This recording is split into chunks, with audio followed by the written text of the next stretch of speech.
Jadi pertanyaannya tentang sebenarnya kan tadi saya mau wawancarain tentang Pak Yayan tentang bisnis apa saja yang dijalankan. Nah, tapi karena berhubung Bapak ini, saya pengen nanya pertanyaan pertama sih Pak tentang profil bisnisnya. Jadi bisnis apa aja sih Pak yang dijalankan? Kehutanan ya. Iya. Jadi kehutanan itu secara umum Iya.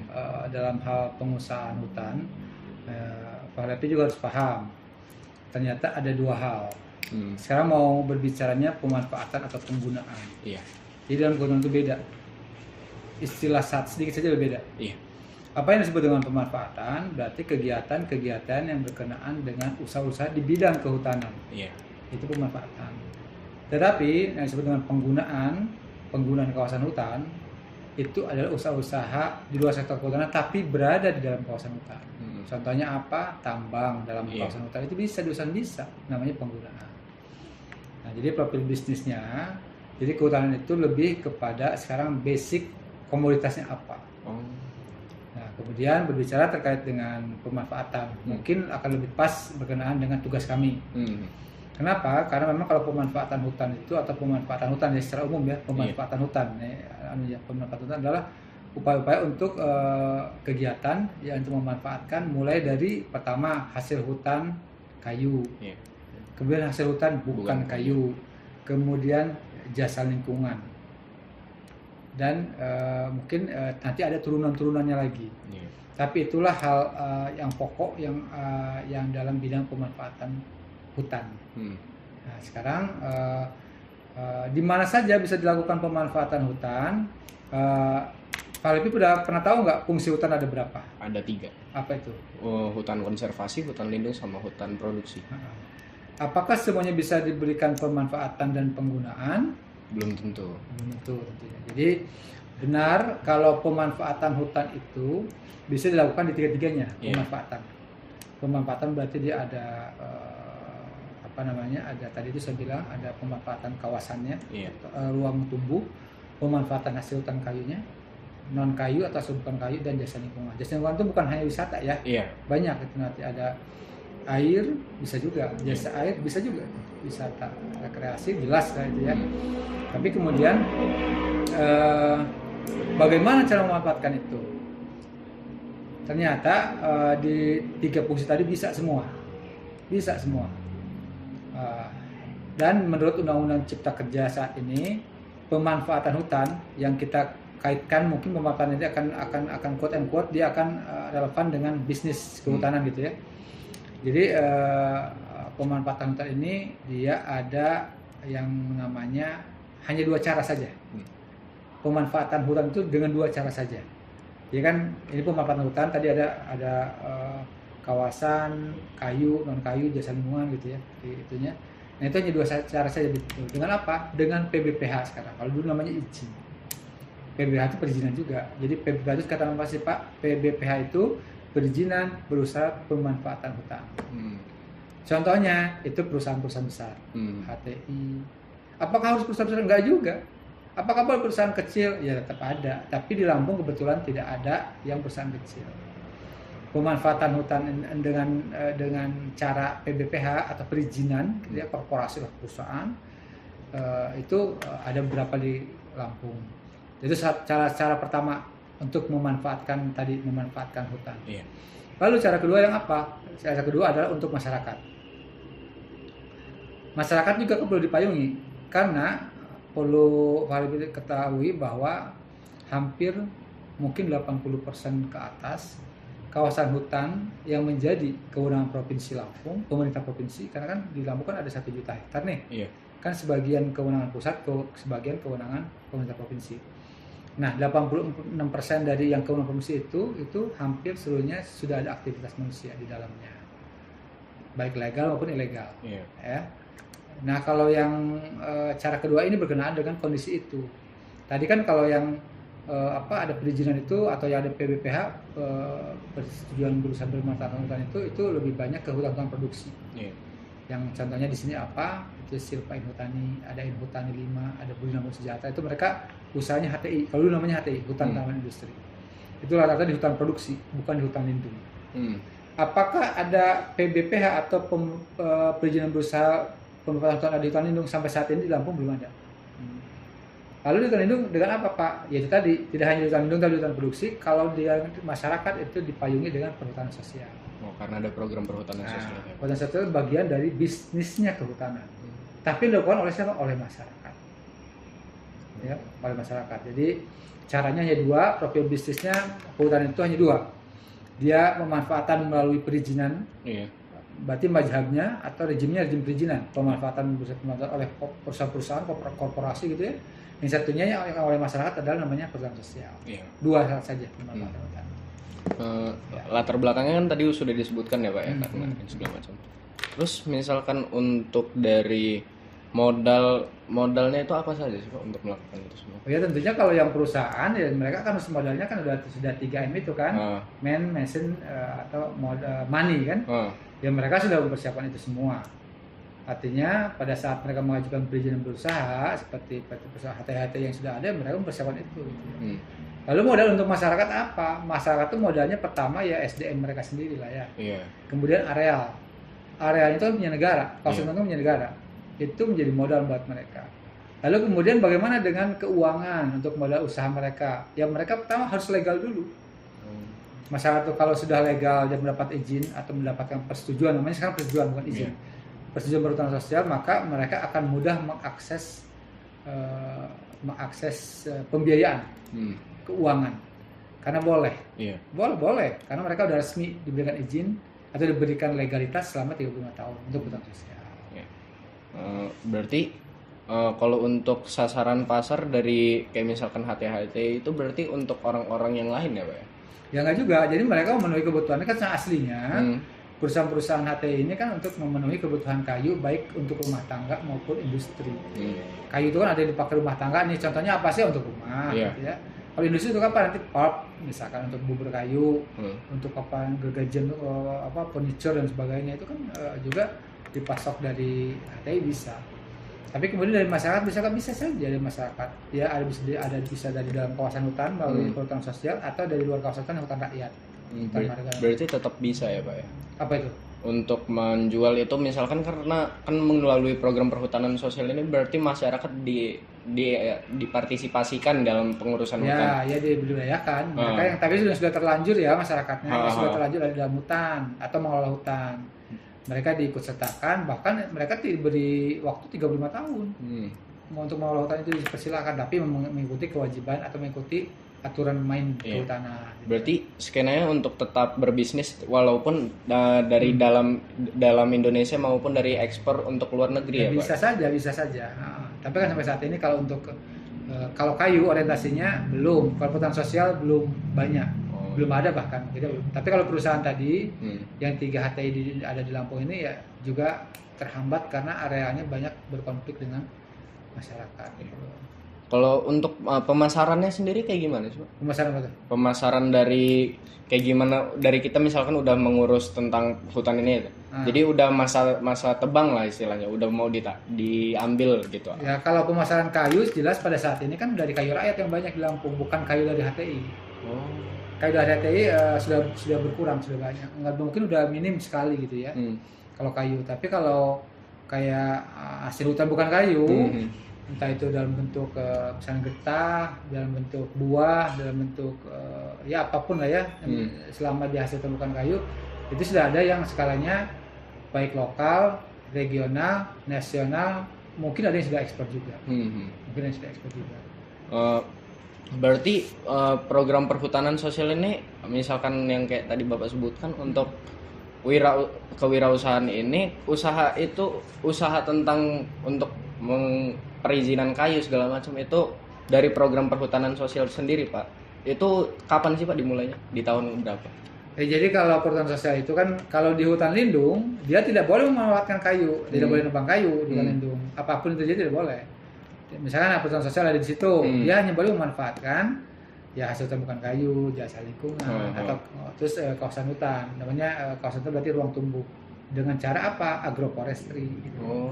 Dan mereka memadukan antara tanaman tinggi, kayu tinggi dengan tanaman-tanaman rendah. Maka hasilnya kan kalau dia pun nanam duren, bukan kayunya diambil, tapi kan durennya gitu kan kira-kira. Nah itu untuk untuk perhutanan sosial di hutan lindung. Kalau perhutanan sosialnya di hutan produksi, kan perhutanan sosial itu ada 5 skema.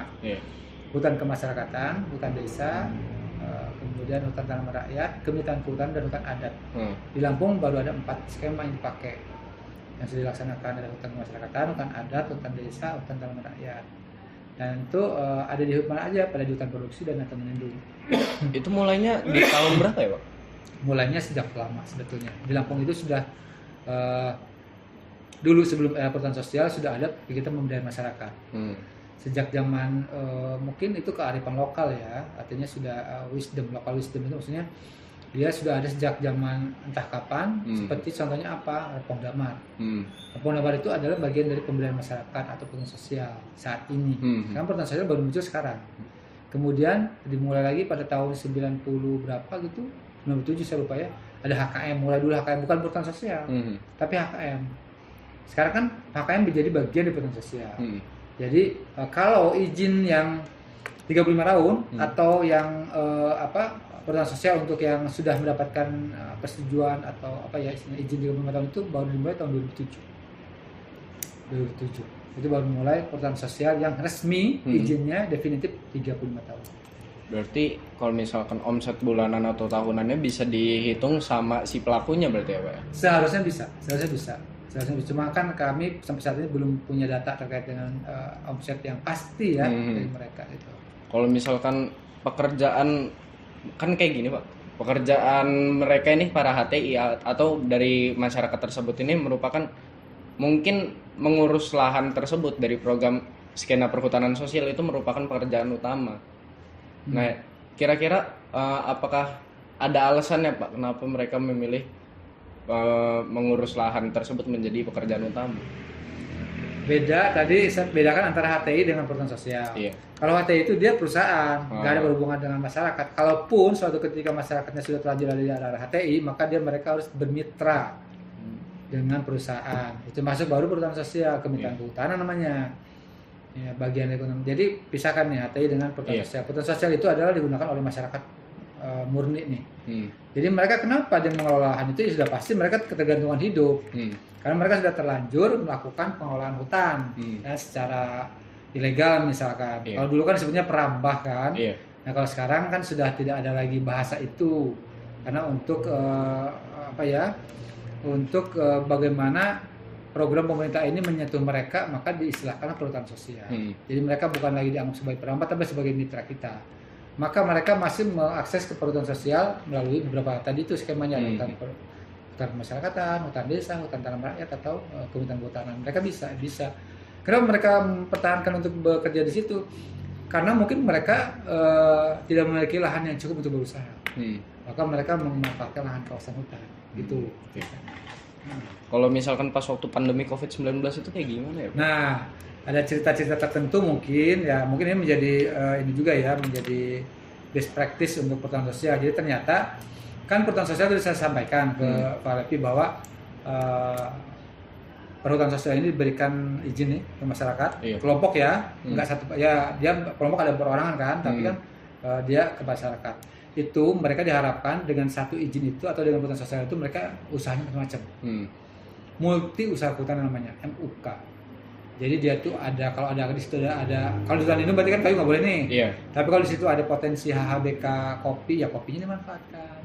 Ada potensi kemiri, kemirinya dimanfaatkan. Ada kemiri getah dan sebagainya boleh dimanfaatkan. Nanti di situ ada air terjun dimanfaatkan untuk bisnis dia, monggo silakan. Jadi namanya multi usaha kehutanan. Kalau budidayanya, pola budidaya mereka dengan agroforestry, artinya mengcombine atau artinya kombinasikan antara cara bercocok tanam tanaman pertanian dengan tanaman kehutanan atau perkebunan dan sebagainya dalam satu landscape, dalam satu wadah. Maka mereka dari situlah hasilnya akan didapat secara variatif.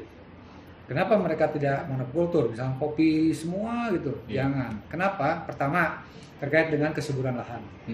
Yang kedua terkait dengan hasil. Kalau mereka nanam kopi saja, mereka kan panen setahun sekali saja. Tapi kalau di dalamnya ada duren, ada kemiri, ada lada, kan mereka berarti panennya berkala, toh? Dapat dari kopi, dapat dari duren, dapat kemiri, dapat dari cabai, dapat gitu kira-kira seperti itulah. ya. Berarti dari yang Bapak sebutkan tadi, pas waktu pandemi COVID itu apakah mereka tetap bekerja gitu? Nah, itu betul-betul saya lupa tadi. Jadi dengan kondisi waktu pandemi COVID, ternyata masyarakat perhutanan sosial atau anggota perhutanan sosial di Provinsi Lampung ini tidak banyak terdampak. Justru mereka ada yang diuntungkan. Kenapa saya diuntungkan? Karena kan pada saat pandemi COVID kan kita memerlukan sekali banyak obat-obatan yang sifatnya herbal gitu ya, atau alternatif. Salah satunya mungkin bisa didapatkan misalnya seperti jahe-jahean misalnya gitu ya. Kemudian ada yang lain lagi, gula aren misalnya gitu ya. Waktu zaman COVID kan dibutuhkan sekali ya untuk masyarakat, untuk energi, untuk stamina, dan madu kan. Nah inilah ternyata di level bawah di perhutanan sosial mereka mengusahakan itu. Jadi malah mereka beruntung pada saat pandemi itu, mereka kan mendapat pasar untuk produk mereka. Gula arennya laku, jahenya laku sebagai tanaman bawah jahenya ya. Kemudian kapulaganya mungkin, kapulaga juga ada yang dikombinasikan dengan tanaman-tanaman. Kopinya sudah pasti kan. Nah jadi pada saat pandemi ya alhamdulillah mereka menjadi bagian dari sektor yang menurut saya mereka itu tidak terdampak yang sangat signifikan. Malah mereka bisa memasarkan produk-produk hasil bukan kayu yang sifatnya bisa untuk konsumsi atau mempertahankan stamina tubuh. Itu ceritanya. Jadi sekarang berbeda dari yang tadi, karena itu yang tadi kan profil bisnis Pak. Sekarang saya ingin bertanya tentang pengalaman dan strategi bisnis. Nah jadi ini menurut Bapak pribadi ya Pak ya, sikap yang dibutuhin dalam menjalankan usaha itu apa aja? Nah jadi sikap mengenai usaha, tapi sebelum ngomong ke sana, jadi Pak Alfi harus paham dulu. Kalau industri tadi HTI jelas dia perusahaan kan? Perusahaan dia udah bisnisnya udah lancar, karena udah sirkulasi bisnis, ada keuangannya rapi, ada tenaga SDM yang cukup gitu ya. Tapi kalau masyarakat ini kan terbatas. Mereka kelompok-kelompok yang mendapatkan izin dari pemerintah untuk mengolah selama 35 tahun atau bisa diperpanjang 35 tahun berikutnya. Jadi pasti mereka terbatas segala sesuatunya ya.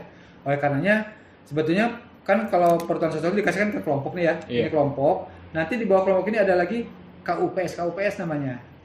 Apa sih Pak? KUPS itu adalah kelompok usaha perhutanan sosial. Jadi anak unit usaha dari kelompok perhutanan sosial. Misalkan kelompok perhutanan sosial namanya secara umum dia gapoktan ada anggotanya 1.000 orang misalkan. Namanya misalkan Jaya Lestari misalkan. Nanti di sana kan mereka usahanya macam tuh. Dari sekian ribu orang itu macam-macam. Ada yang usahanya kopi, ada yang kemiri, ada yang gula aren, ada yang madu gitu ya. Dikelompokkan.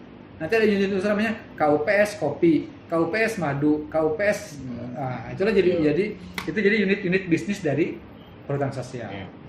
Kemudian terkait dengan tersebut artinya ya ada SDM yang diperlukan, kemudian modal, ya mereka bisa bermitra dengan orang lain. Jadi jangan cuma sendiri. Kan tujuannya perhutanan sosial itu adalah untuk meningkatkan kesejahteraan masyarakat. Misalnya gini, Pak Lepi memang KPP udah terlanjur dia usaha kopi di situ di dalam hutan. Setelah mendapatkan izin perhutanan sosial, masa iya mau gitu-gitu aja? Kan harus meningkat kesejahteraannya, maka harus dibina.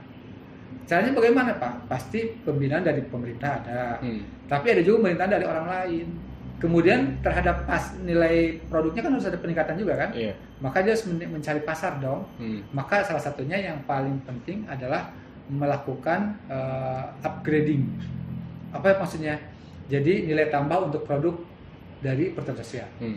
Jadi misalkan ada produk apa nih, kopi misalkan, yang paling mudah di Lampung kan paling banyak kopi nih di perhutanan sosial itu. Kopinya yang seperti apa yang dijual? Jangan yang biasa-biasa aja dong. Kalau biasa aja nanti hasilnya kayak gitu. Tapi dilihat-lihat, di grading, dipilih-pilih. Yang petik merah nih yang bagus dijualnya kemana? Gitu ya. Nanti yang biasa yang asalan kemana? Dan sebagainya dan seterusnya.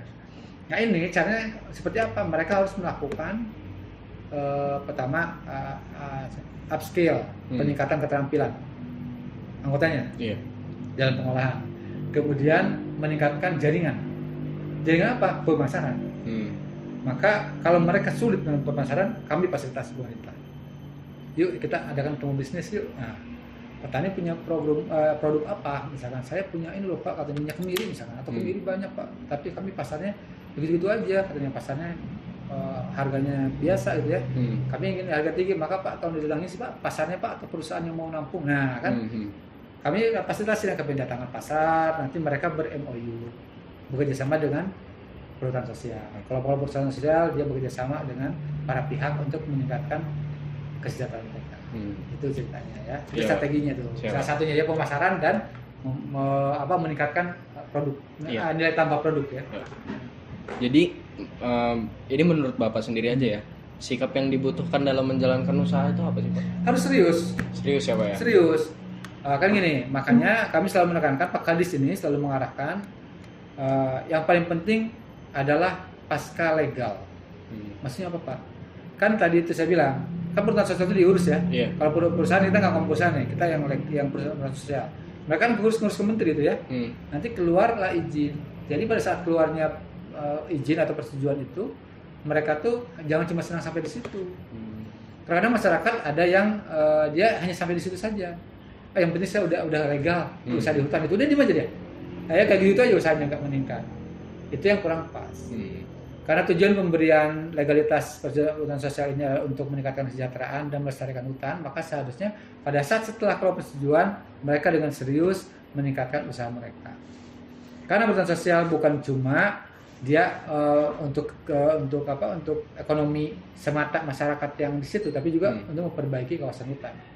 Harapannya apa? Masyarakat tergantung kepada apa yang ada di areal itu, di hutan itu, tapi areal ini dijaga pelestarian. Gitu. Jadi jiwa seperti apa yang dia harus diadukan ke mereka? Pertama, mereka harus serius, kelompok taninya harus serius dong. Jelas anggota kelompok tani harus serius. Kemudian ya ada usaha untuk meningkatkan keterampilan. Nah itu sebetulnya. Konsisten lah ya. Konsisten betul ya. Kan mereka kan punya kewajiban juga. Nanti bukan kewajiban, punya hak dari izin itu gitu ya. Kalau kiat-kiatnya gitu, apa sih Pak biar kita itu bisa jadi sukses gitu? Nah sebetulnya kan kalau dari segi mereka tuh wirausaha loh, Mas Lepi, si masyarakat yang perhutanan sosial ini wirausaha jelas. Karena kan berusaha sendiri kan, ada lahan tak punya pemerintah gitu ya. Kemudian modal sebagian sendiri. Mereka akan baru bisa meningkatkan usahanya pada saat dia ada akses terbuka, misalnya ada permodalan dan sebagainya. Lalu kiat-kiatnya seperti apa? Sudah pasti mereka tadi tuh yang pertama mereka harus petani ya atau usaha di bidang kehutanan ini meningkatkan upskill namanya. Upskill itu dia meningkatkan keterampilan, pengetahuan, udah pasti tuh. Kedua dia harus mau adaptasi teknologi. Sekarang zamannya digital. Kemudian teknologi udah banyak di mana-mana. Nah, berarti mereka meningkatkan upskillnya ya. Kemudian yang kedua terkait dengan pemasaran tadi. Pemasaran berhubungan dengan apa? Jaringan. Jaringan. Yang ketiga tentunya ya mereka kiat-kiatnya mereka harus harus menjaga konsistensi terkait dengan produk yang mereka pasarkan. Kenapa? Itu tadi. Kadang-kadang kalau petani nggak sanggup. Ini ada perusahaan nih, saya perlu 1.000 ton per tahun. Ternyata pada saat perjalanannya mereka nggak sanggup. Kemudian kualitasnya juga turun. Nah ini yang harus dijaga. Makanya mereka kan perlu konsisten terhadap produk. Dengan cara apa? Cara konsistennya satunya adalah mereka selalu dekat dengan pendamping. Kalau pendampingan dari pemerintah ataupun dari pihak lainnya kan pasti mereka akan memberikan masukan-masukan gitu ya terkait dengan produk yang akan dipasarkan. Berhubung tadi Bapak omongin tentang pemasaran dan di era digital seperti saat ini Pak. Nah kan para petani ini mungkin ada beberapa yang belum tahu tentang kayak gimana sih cara memasarkan sesuatu barang atau jasa lewat digital atau lewat media sosial yang lainnya. Nah strateginya sih kayak gimana sih Pak? Strateginya yang pertama ini sudah kami lakukan. Mereka selalu didampingi, pertama pendampingan intensif. Pendampingan intensif berarti pendampingan terus menerus oleh kita. Yang kedua, mereka diberikan pelatihan e-commerce. Pernah kelompok perhutanan sosial ini diberi pelatihan Mas. Terutama yang sudah punya usaha ya. Karena dari sekian banyak perhutanan sosial belum tentu juga yang udah punya usahanya yang sudah kemasannya bagus gitu kan, belum semua. Jadi mereka diberikan pelatihan untuk e-commerce, artinya untuk bertransaksi secara digital gitu ya. Nah, jadi 2 hal ini menjadi salah satu trik kami untuk agar mereka tidak stagnan memasarkan secara secara tradisional ya. Mereka memasarkan melalui digital juga. Sudah banyak. Cuma saya mungkin tidak punya data yang detail gitu ya, tapi ada beberapa kelompok perhutanan sosial yang memasarkan produknya melalui e-commerce, melalui Tokopedia atau Shopee gitu ya. Kalau nasional sudah dia bertautan dengan Shopee kalau tidak salah. Kalau kita belum punya yang sendiri, tapi paling nyantolin di mana gitu. Jadi untuk pertanyaan terakhir ya Pak ya, Iya. mau nanya untuk rencana ke depannya, apakah akan ada inovasi lebih lanjut atau ada kebijakan yang harus lebih dievaluasi lagi? Oh Seperti iya, apa, Pak? betul Mas. Jadi gini, Lampung itu merupakan salah satu kiblat untuk perhutanan sosial. Kok kiblat tak? Betul, karena Lampung termasuk salah satu perintis. Jadi secara nasional, Lampung itu mendapat nama yang luar biasa harum untuk perhutanan sosial. Setiap tahun kami kelompok-kelompok perhutanan sosial dapat penghargaan level nasional dalam namanya Ajang Warna Lestari. Itu selalu dapat, entah itu juara 1, entah juara 2, atau juara ketiga dan sebagainya. Oleh karenanya kami memiliki PR yang besar. Apakah betul perhutanan sosial Lampung itu di dalamnya bagus? Semua belum tentu. Memang untuk izin kami sampai saat ini sudah sampai ke 348 unit. Artinya 348 kelompok atau gapoktan Di sekitar Lampung ya Pak? Seluruh Lampung. Itu sudah ada 348 persetujuan perhutanan sosial yang melibatkan atau dengan luas 200.000 hektar lebih kurang, dan melibatkan 91.114 kepala keluarga. Itu yang sudah resmi mendapatkan izin 35 tahun. Nah, mereka ini harus diberikan pemahaman, diberikan pendampingan agar mereka meningkat. Jadi karena kami sudah mengusung visinya pemerintah provinsi, visi-misi Pak Gubernur tentunya di misi 6 terkait dengan pembangunan berkelanjutan, maka salah satu upaya untuk merealisasikan adalah melalui perhutanan sosial. Perhutanan sosial diapel dengan apa? Dengan cara meningkatkan usaha perhutanan sosial tanpa mengesampingkan aspek kelestarian hutan. Jadi masyarakat yang tadi sudah memiliki resmi ini perhutanan sosial, artinya keluarga besar perhutanan sosial ini kami dampingi, kami berikan pelatihan-pelatihan. Terus juga kalau ada bantuan-bantuan, mereka akan mendapatkan bantuan-bantuan dari pemerintah dan menjadi prioritas karena mereka sudah resmi, bukan ilegal. Lalu bagaimana dengan yang non ilegal? Ya kita perlahan-lahan kepada masyarakat petani yang belum legal dalam hutan, dalam kawasan hutan negara, kita fasilitasi untuk menjadi legal. Ya, jadi ya ke depan strategi kami adalah pertama tetap melakukan pembinaan terhadap masyarakat yang belum legal menjadi legal melalui perhutanan sosial. Yang kedua, meningkatkan masyarakat yang sudah memiliki izin perhutanan sosial dalam hal usahanya kami fasilitasi untuk meningkat sehingga pendapatan mereka, jiwa kewirausahaan mereka itu menjadi betul-betul dilaksanakan dengan baik dan meningkatkan kesejahteraan intinya. Ya, jadi hasilnya dia sejahtera tapi hutan juga terjaga oleh mereka. Itu cara. Jadi terima kasih Pak udah Pak Wahyudi udah menjawab pertanyaan-pertanyaan yang menurut saya itu menjadi salah satu kayak pertanyaan sih Pak di dalam diri saya, kayak gimana sih kewirausahaan di bidang kehutanan segala macam. Makanya ada terjawab tadi dengan program perhutanan sosial. Ya betul. Jadi perhutanan sosial itu identik dengan wirausaha sebetulnya. Karena melaksananya petani. Gitu ya. Mereka lebih pada sebagai pengusaha sendiri kan, berarti kan enggak, kalau korporasi kita kesampingan lah, kalau mereka memang modalnya ada gitu kan, SDM-nya ada, tapi kalau petani kan terbatas. Jadi mereka mengelola, memaksimalkan apa yang mereka miliki. Tapi mereka juga jangan juga karena mereka merasa petani terus mereka jadi udah kecil-kecil, enggak. Mereka harus ditingkatkan usahanya, tapi mereka tetap menjaga hutan. Gitu. Jadi jadi terima kasih ya Pak ya. Iya.